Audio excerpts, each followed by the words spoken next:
It was August 2013 when a massive explosion tore a 60-foot hole in the perimeter wall of Master Sergeant Earl Plumley's remote base in Afghanistan. 10 heavily armed Taliban insurgents wearing suicide vests stormed in. What's going through your head in those moments? I was the right guy at the right place. Plumley and a handful of Special Forces soldiers did not retreat, but headed toward the attackers. Outnumbered and armed with only a pistol as bullets whizzed by his head, the Green Beret shot 2 insurgents before spotting a third moments before the attacker detonated his vest. He just started sprinting toward me, and I remember his eyes being just incredibly wide open, and it felt like he was just hanging on the end of the rifle, and I pulled that trigger.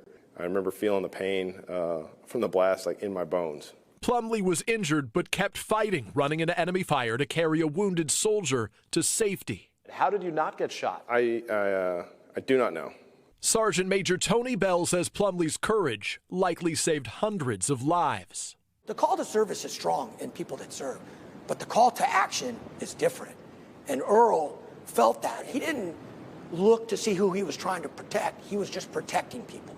Also honored today, Army Sergeant First Class Christopher Celiz, who sacrificed his life to shield his team from enemy gunfire in Afghanistan as they evacuated a wounded member to an awaiting helicopter. I know for a fact that if Chris had not taken those actions, he wouldn't have been able to live with himself.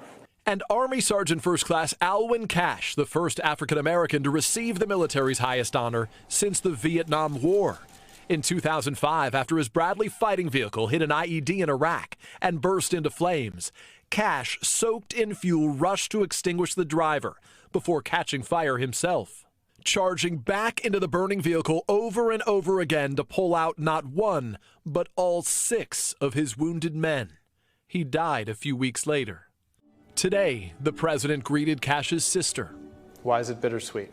Because he's not here. And I'd pay you $1 million, something I don't have, for him to be here.